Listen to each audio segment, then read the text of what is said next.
MPT was introduced by Harry Markowitz in the 1950s. It rests on a handful of clear-cut assumptions that make the math tractable while still reflecting everyday investing intuition. Number 1, investors are rational and care only about two summary statistics of a portfolio: its expected return, the average profit they think they will earn, and its risk, measured by the variance or standard deviation of returns. Number 2, markets are perfect. There are no transaction costs, taxes, or restrictions on short selling, and assets can be bought in any fractional amount. Number 3, all investors have the same information and use the same probability forecasts for asset returns, identical expectations. Number 4, investors are risk-averse, meaning they prefer a higher return for a given level of risk and will never give up return without receiving a risk reduction. These assumptions lead to the core principle that diversification can lower risk without sacrificing expected return. By mixing assets whose returns do not move together, the portfolio's overall volatility can be reduced much like a seesaw balances when the weights are placed at opposite ends. The theory therefore shifts the focus from picking the best stock to constructing the optimal mix of assets that gives the highest possible return for a chosen level of risk, or the lowest risk for a chosen return target. Mean variance optimization, abbreviated MVO, formalizes the portfolio selection problem as a constrained minimization of risk variance for a required expected return. Let W be the vector of portfolio weights, where W sub I is the proportion invested in asset I. Expected portfolio return, mu sub P equals W prime times mu. Mu is the vector of individual asset expected returns. Portfolio variance, sigma sub P squared equals W prime times W sigma, is the covariance matrix of asset returns. The basic MVO problem is: minimize W prime times W subject to W prime times mu equals mu target, which is the desired expected return, and 1 prime times W equals 1, meaning the weights sum to 100%. To solve it analytically, we introduce Lagrange multipliers, lambda for the return constraint and gamma for the weight sum constraint, and build the Lagrangian. L of W lambda, gamma equals W prime times W minus lambda times the quantity W prime times mu target minus gamma times the quantity 1 prime times W minus 1. Setting the derivative of L with respect to W equal to 0 gives the first order condition: 2 times sigma times W minus lambda times mu minus gamma times 1 equals 0. Rearranging, we obtain W equals 1/2 times sigma inverse times the quantity lambda times mu plus gamma times 1. The two multipliers are found by plugging W back into the two constraints and solving the resulting linear system. In matrix form, the solution can be expressed using three auxiliary scalars: A equals 1 prime times sigma inverse times 1, B equals 1 prime times sigma inverse times mu, and C equals mu prime times sigma inverse times mu. Then the weights for any target return mu target are W equals sigma inverse times open bracket, open parenthesis C minus B times mu target close divided by open parenthesis a times C minus B squared close times 1, plus open parenthesis a times mu target minus B close divided by open parenthesis a times C minus B squared close times mu close bracket. This compact formula is the heart of Markowitz's model. It tells us exactly how much to hold of each asset once we know the expected returns, variances, covariances, and the return we want. The efficient frontier is the set of portfolios that achieve the best possible expected return for each level of risk, or equivalently the lowest risk for each level of expected return.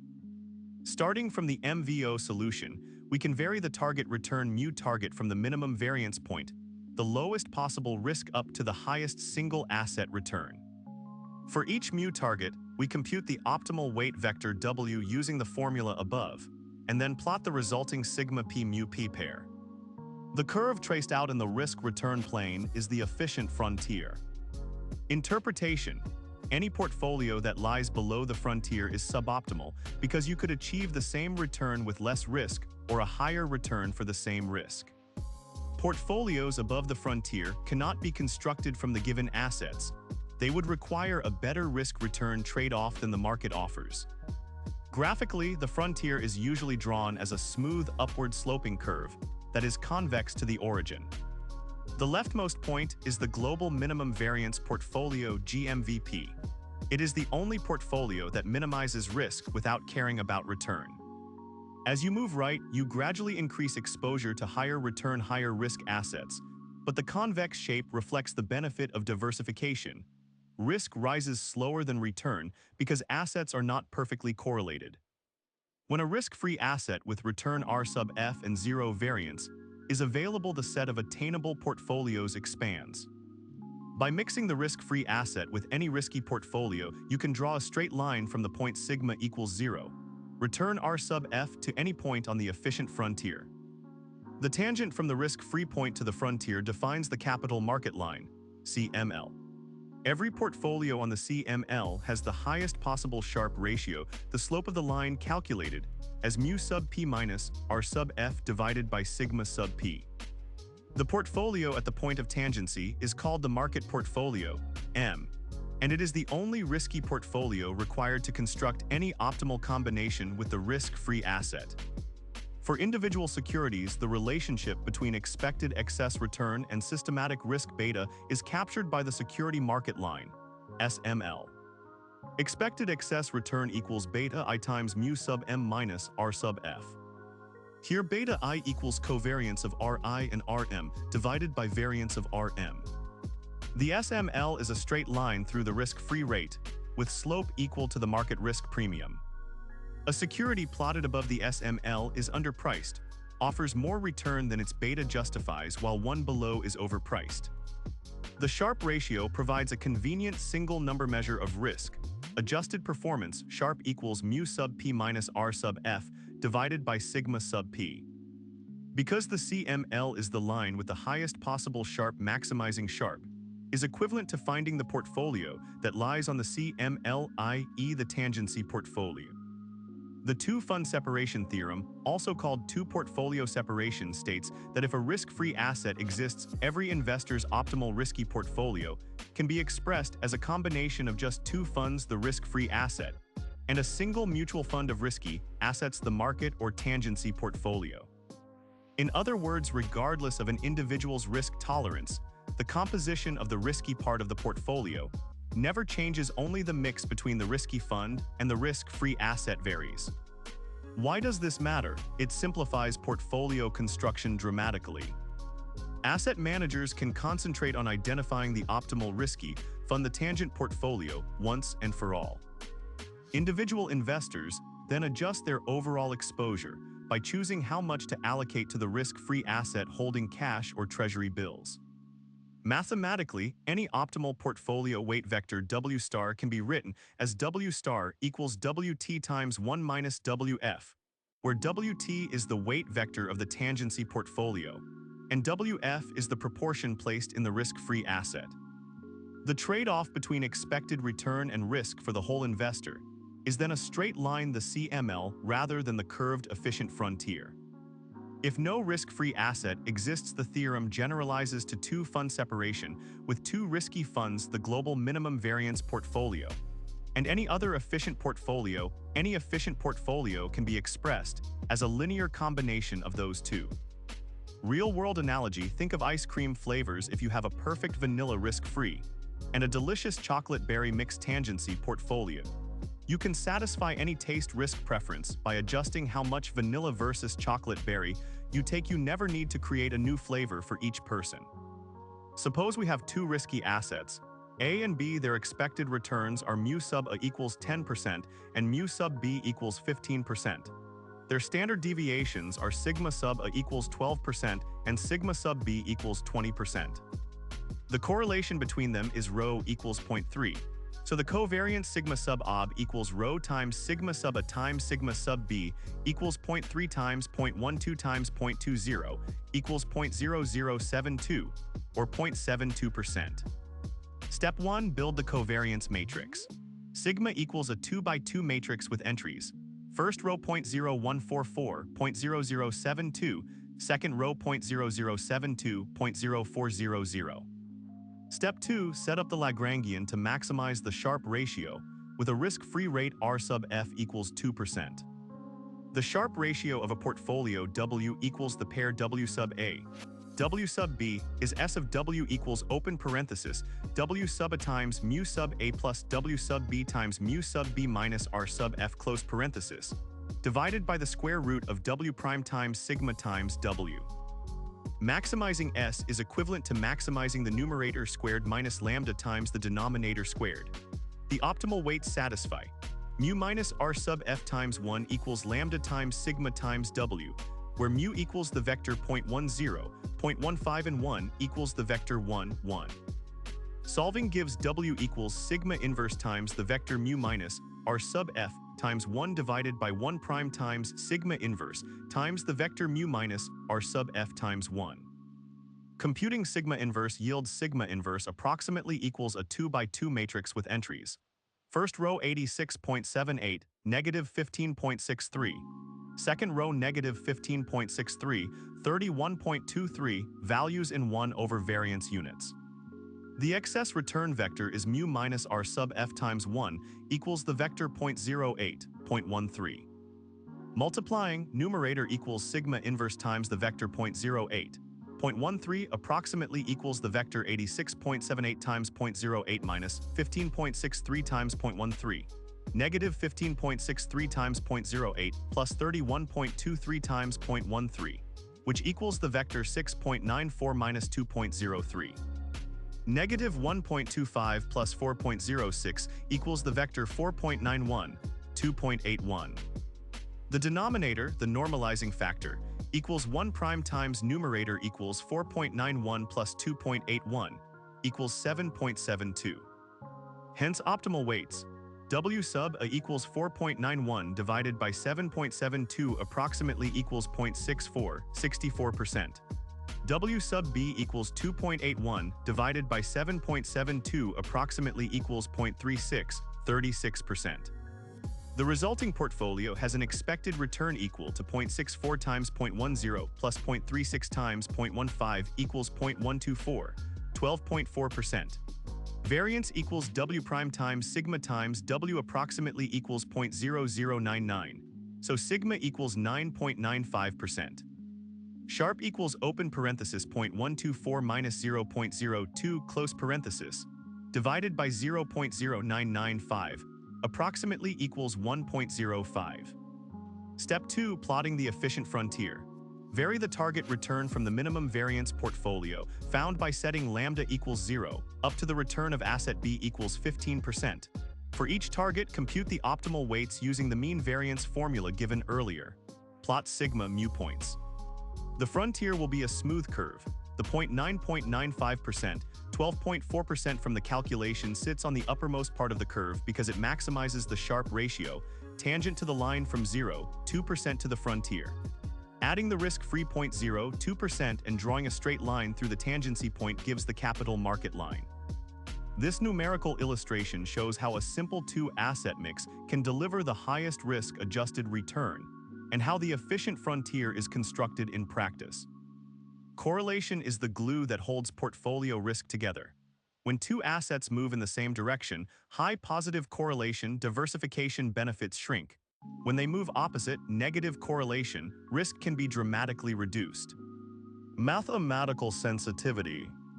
For a two-asset portfolio, portfolio variance is sigma p squared equals w a squared sigma, a squared plus wb squared sigma b squared plus 2wawb sigma ob, where sigma ob equals rho sigma a sigma b.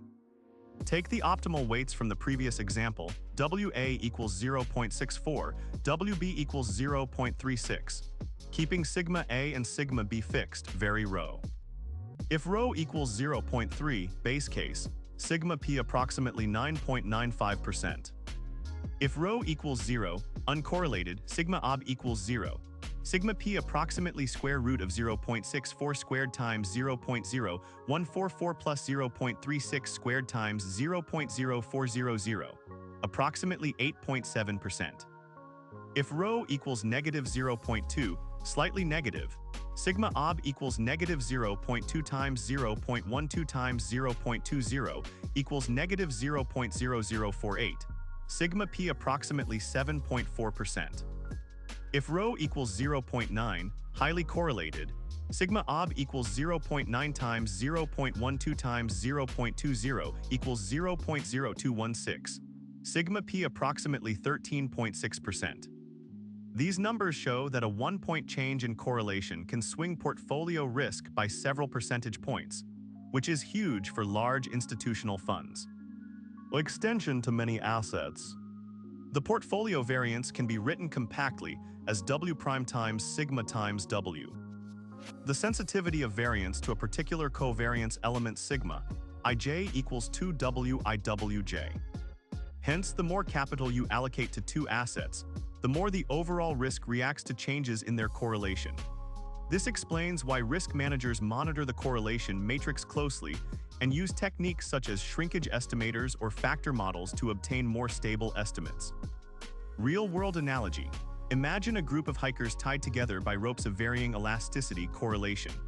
If the ropes are stiff, high positive correlation, a stumble by one hiker quickly shakes the whole group. If the ropes are slack or elastic, low or negative correlation, each hiker's stumble is absorbed and the group stays steadier. While MPT provides elegant mathematical solutions, practitioners have identified several practical shortcomings. 1. Estimation error. The optimizer needs expected returns variances and covariances. As input, small errors in these estimates can lead to wildly different optimal weights. Sometimes extreme long-short positions. Empirical studies show that naive plug-in MVO often underperforms a simple equal weight portfolio because of this error propagation. 2. Assumption of normality. MPT treats variance as the sole risk measure, implying returns are symmetrically distributed in reality. Asset returns exhibit skewness and fat tails. For example, market crashes. Investors may care about downside risk more than upside volatility, which variance does not capture. 3. Single period horizon. The theory assumes investors evaluate portfolios over one fixed period, ignoring multi-period considerations like rebalancing costs or changing investment opportunities. 4. Static expected returns. MPT assumes expected returns are known and constant, whereas in practice they evolve with macroeconomic conditions, company performance, and market sentiment. 5. No transaction costs or liquidity constraints. Real trading incurs commissions, bid-ask spreads, and market impact, which can erode the benefits of frequent rebalancing implied by the model.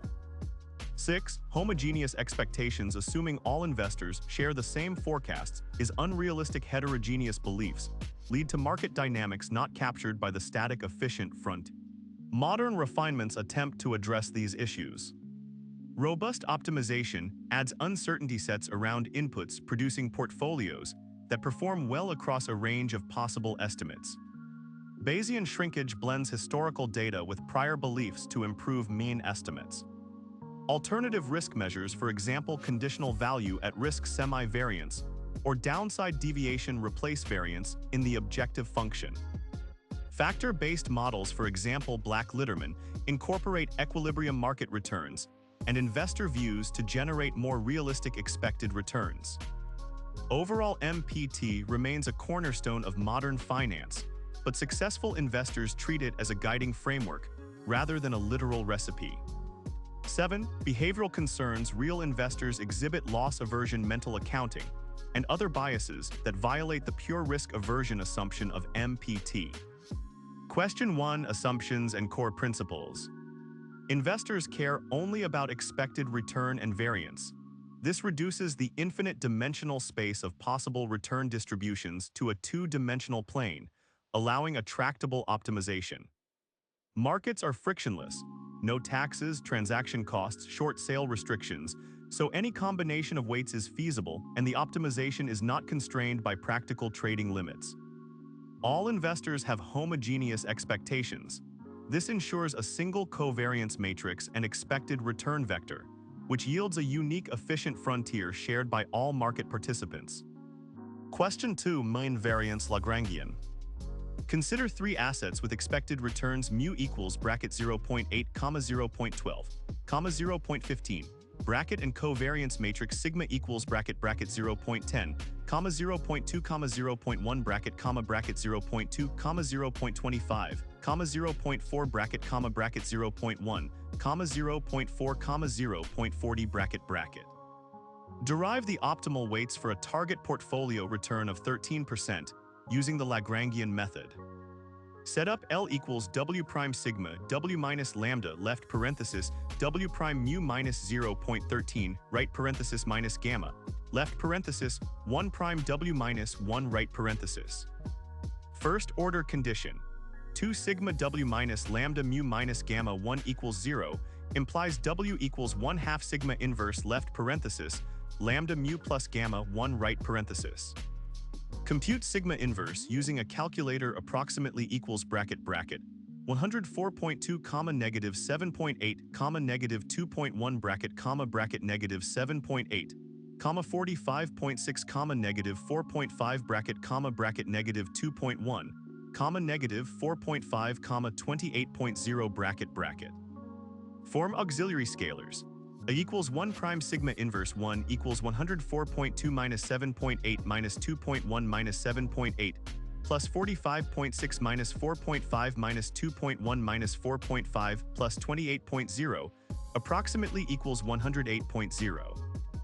B equals 1 prime sigma inverse mu equals 104.2 times 0.8 minus 7.8 times 0.12 minus 2.1 times 0.15 minus 7.8 times 0.8 plus 45.6 times 0.12 minus 4.5 times 0.15 minus 2.1 times 0.8 minus 4.5 times 0.12 plus 28.0 times 0.15.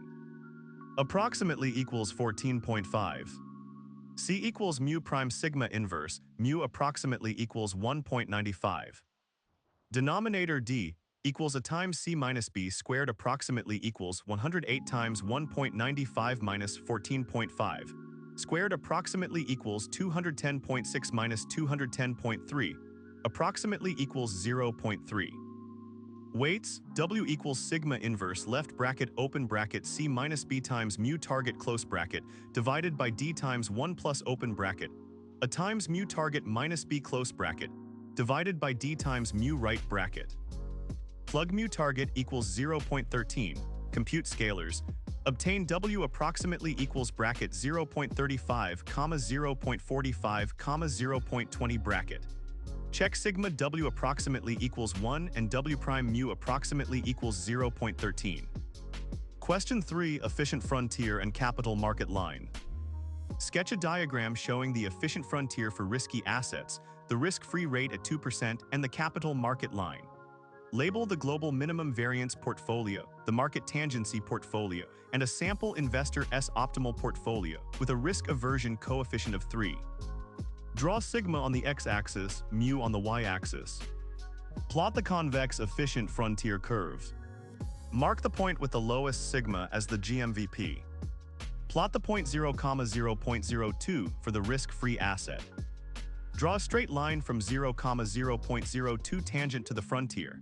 Label this line CML. The tangency point is the market portfolio M. For risk aversion coefficient A equals 3, the optimal risky weight is W equals open parenthesis mu M minus RF close parenthesis divided by open parenthesis a times sigma M squared close parenthesis. Compute the point on the CML at sigma opt equals W times sigma M, mu opt equals RF plus W times open parenthesis mu M minus RF close parenthesis. Plot this point and label it investor X. Question 4. Fund separation. Explain why, when a risk-free asset is available, any efficient portfolio can be built by combining only the risk-free asset and the tangency portfolio. Provide a short algebraic proof. Let W sub t be the weight vector of the tangency portfolio sigma inverse, left parenthesis mu minus RF times 1 right parenthesis normalized. Any portfolio on the CML has weights W equals alpha times W sub t, plus open parenthesis 1 minus alpha close parenthesis times 0, where 0 denotes the risk-free asset all weight in cash. Expected return mu sub p equals alpha times mu sub t, plus open parenthesis 1 minus alpha close parenthesis times RF.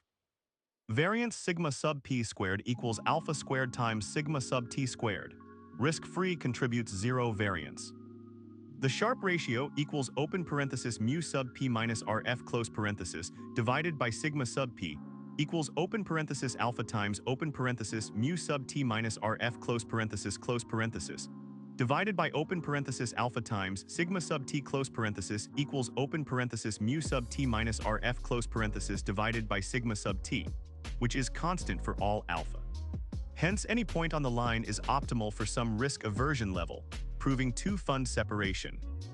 Question 5. Impact of correlation. For a portfolio consisting of 50% in asset X sigma sub X equals 10% and 50% in asset Y sigma sub Y equals 15%, compute the portfolio standard deviation when the correlation between X and Y is a 0.8, B 0.0, and C negative 0.5. Discuss the practical implications. Portfolio variance equals W sub X squared times sigma sub X squared plus W sub Y squared times sigma sub Y squared plus 2 times W sub X times W sub Y times rho times sigma sub X times sigma sub Y. With W sub X equals W sub Y equals 0.5. Open parenthesis, a close parenthesis rho equals 0.8, leads to variance equals 0.25 times 0.01 plus 0.25 times 0.022. 5 plus 2 times 0.25 times 0.8 times 0.1 times 0.15 equals 0.002. 5 plus 0.0056 plus 0.006 equals 0.0141 leads to sigma approximately 11.9%. Open parenthesis B close parenthesis rho equals 0 leads to variance equals 0.002. 5 plus 0.0056 equals 0.0081 leads to sigma approximately 9.0%. Open parenthesis C close parenthesis rho equals negative 0.5 leads to variance equals 0.0025 plus 0.0056 minus 0.00375 equals 0.00435 leads to sigma approximately 6.6%. Implication: lower or negative correlation dramatically cuts portfolio risk, demonstrating the power of diversification. In a high correlation environment, for example during market crises, the risk reduction vanishes, which is why risk managers stress testing correlations under adverse scenarios.